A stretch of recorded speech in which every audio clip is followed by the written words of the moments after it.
Anda semua, kembali berjumpa dengan saya Edsbun Arif dan Bung Rocky Gerung dalam program program di Rocky Gerung Official. Salah melulu ini dari Forum News Network. Jadi ini kalau risikonya kalau back to back taping jadi begitu Bung Rocky.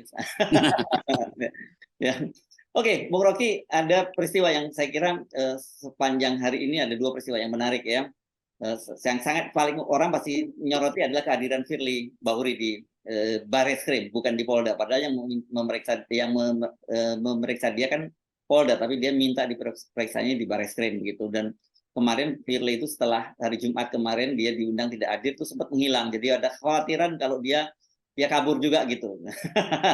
Dan kedua, ini spekulasi kemungkinan Demokrat akan segera masuk kabinet. Ini dipicu oleh Pak Jokowi yang memberikan sinyal ketika dia menyatakan bahwa pekan ini akan ada reshuffle, dan ketika ditanya wartawan apakah Demokrat akan masuk, Pak Jokowi nggak menjawab, tapi senyum-senyum sambil ngangguk-ngangguk, dan diartikan oleh wartawan berarti Demokrat masuk dong gitu. Oke, dua itu kita bicarakan, Bung Rocky. Saya soal Firly dipanggil ke Barreskrim, mungkin itu semacam ya upaya untuk menghindari kontroversi yang terlalu jauh antara Polda dengan KPK, karena ada personal di situ. Walaupun samar-samar, tapi tetap Pak Kapolda, Pak Karyoto itu tetap punya persoalan dengan Pak Firly. Bahkan kita masih bisa trace apa sebenarnya isu di belakang persaingan itu tuh. Jadi kalau dibawa ke Barreskrim, kira-kira dulu kan Pak Sigit juga kasih sinyal nanti akan ada tim asistensi untuk kasus Firly. Jadi kira-kira itu yang terjadi. Atau kalau gampang kita mau katakan ya nanti ada win-win solution ya kalau di Barreskrim tuh.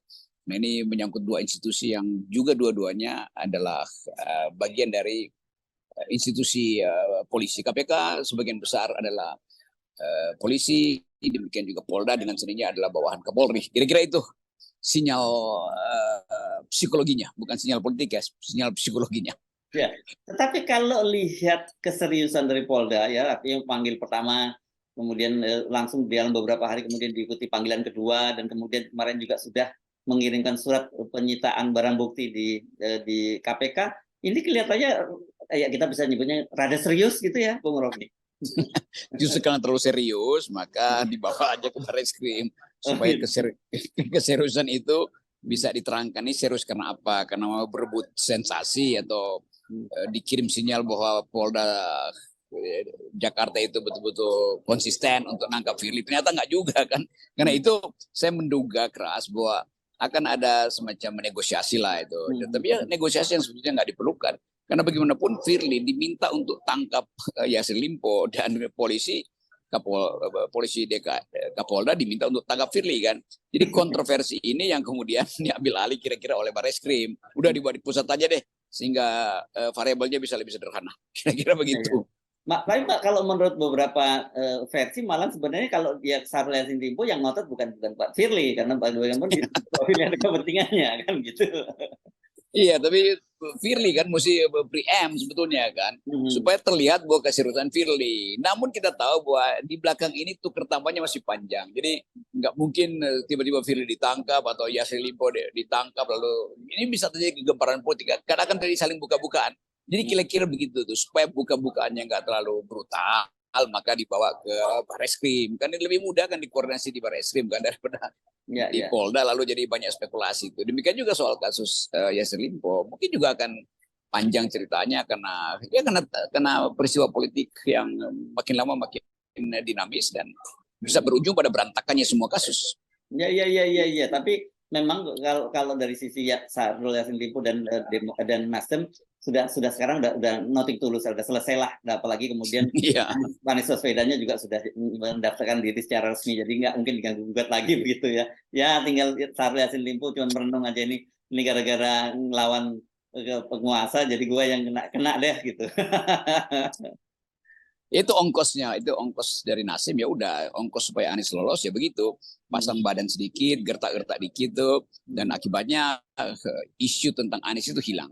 Jadi kita mesti lihat bahwa oke, satu hal udah selesai, kepastian politik atau jalan Nasdem untuk meloloskan Anies sudah selesai. Tentu ongkos itu nanti dibenahi belakangan lah, kira-kira begitu kan. Unsur utama kan Anies. Kalaupun Yasir Limpo di penjara misalnya, nanti kalau presiden baru kan bisa diusut ulang lalu diperbaiki Ya, posisi ya. hukumnya kan gampang itu. Iya, iya, iya. Nah, sekarang saya kira yang karena kita sering menggunakan istilah kemarin uncertainty gitu ya, Bung Rocky. Yang Ya, uncertainty itu sekarang justru Pak Firly ya, dan mungkin dia tidak pernah menduga kalau dia bakal dari semacam situasi semacam ini, dan yang dia pasti tidak duga kok datangnya dari polisi gitu, dari Polda gitu ya. sebetulnya kalau soal itu ya dari awal sepak terjang Firly diintai terus oleh yang paling intai dia justru ada kepolisian kan. Kan jaksa ya jauh betul itu kalau kasus begituan. Tetapi kan kita tahu ada persaingan antar bintang antara KPK dan Polda. Jadi itu jadi pretext, jadi konteks untuk kita pahami kenapa Firly diincar terus. Kira-kira itu dasarnya tuh. Tetapi sekali lagi ini soal yang bisa berbahaya secara politis kalau Firly mengambil resiko untuk ya oke, kita buka-bukaan lah. Ada apa sih sebetulnya di antara kita atau di antara para jenderal atau para bintang sebetulnya? Kan publik menduga kuat bahwa yang ada yang bersih sebetulnya. Jadi ketiadaan konsep bersih itu yang juga akan merepotkan Pak Kapolri, karena Kapolri mesti menjelaskan nih apakah hanya Firly yang bersalah, apakah ada pihak lain juga yang sebetulnya sekedar mau balas dendam. Jadi tetap kita tidak melihat kebersihan di dalam upaya untuk membersihkan korupsi. Jadi ya sapu kotor tukar tambah dengan sapu kotor lah, itu tinggal lihat siapa yang sebetulnya lebih kotor. Ya, jadi sekarang itu tukar tambah, saling sandra, dan jadi ya, yang terjadi adalah negosiasi lah seperti itu ya.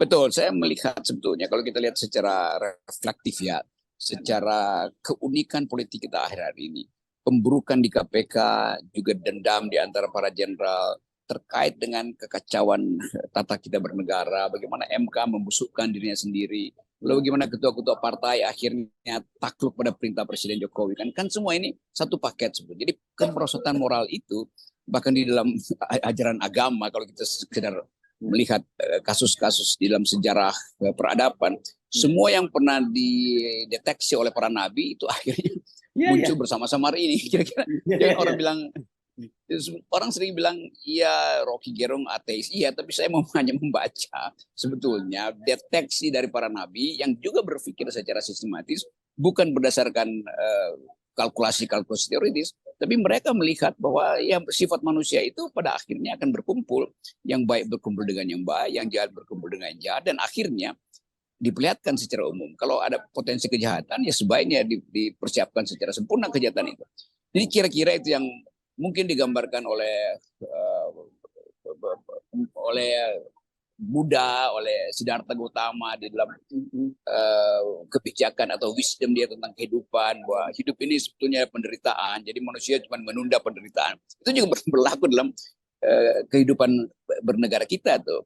Atau nabi-nabi monoteis juga menganggap bahwa ada saat di mana kekacauan akan terjadi secara sempurna. Jadi kita sebetulnya mengutip aja itu hanya untuk memberitahu publik bahwa bukan sekedar ilmu pengetahuan yang mampu untuk mendeteksi kerusakan moral, yang disebut ini era di mana semua orang tidak lagi percaya pada moral. Jadi memang itu harus berlangsung. Ya, ya. Dan saya kira sebenarnya itu juga bukan bukan hal-hal yang sifatnya gaib gitu. Kalau kita kembali menengok pada sejarah kan gitu, dan orang selalu menyatakan sejarah itu selalu berulang begitu. Ya sebenarnya pakemnya itu sama gitu, Bung Rocky, seperti itu saja, cuma memang varian-variannya yang berbeda gitu kan ya. Ya tepat sekali itu kan, baik yang dibaca oleh pengetahuan atau yang dibaca oleh kesucian pandangan para pemuka agama itu kan sama aja tuh. Jadi watak yang dibaca oleh agama sama, atau watak yang dibaca oleh teologi sama dengan kesimpulan yang dirumuskan secara sosiologi, kan itu selalu begitu terjadi, sehingga akhirnya orang tiba pada semacam keyakinan bahwa alam semesta sedang mengatur ulang manusia, kira-kira begitu. Ya.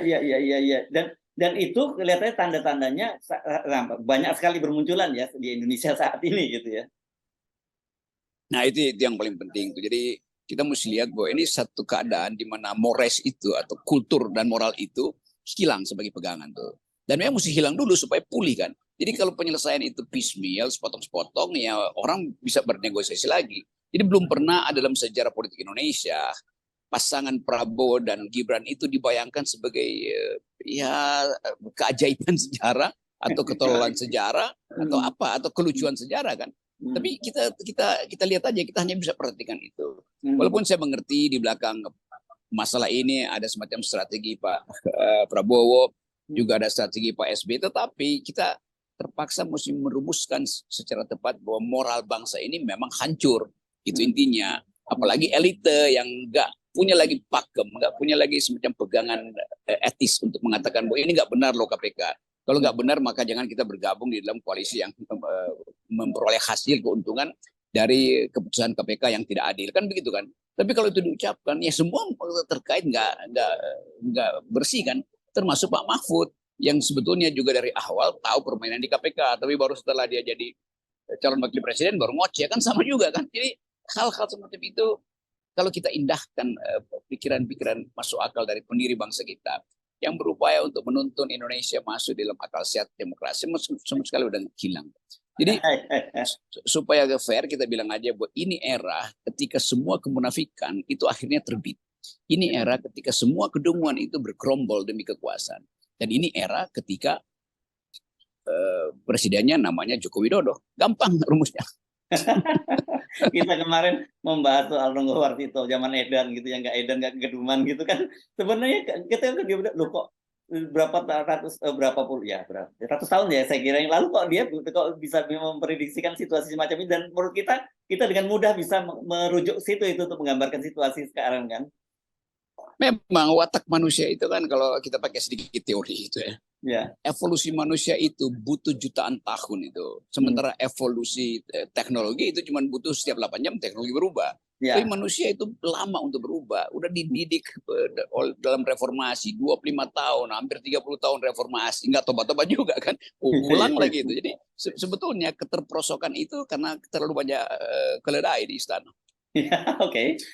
Nah, mari kita pindah ke satu topik yang tadi saya usulkan. Ini Pak Jokowi memberi sinyal akan ada reshuffle. Terus kemudian orang mengkait-kaitkan kemarin sore itu AHY bertemu dengan Pak Jokowi di istana. Ini kan orang kemudian selalu patah gitu, kalau tidak karena apa, nggak ada karena sesuatu apa, burung tempua bersarang rendah begitulah ya, kira-kira kan. Tiba-tiba AHY datang ke istana ketemu Pak Jokowi, dan kemudian paginya Pak Jokowi ngomong soal reshuffle, kan orang mengkait-kaitkan kan itu. Tapi kalau bacaan Anda, apakah akan diambil nggak ini ya kalau jabatan itu? Kalau saya mau lihat line of thought atau garis pikiran SBY, mestinya nggak diambil. Tetapi juga kan Demokrat bukan cuma SBY, banyak juga senior di situ yang merasa udahlah sekali bermain kotor aja seterusnya kan. Jadi politik akhirnya masuk pada pragmatisme itu.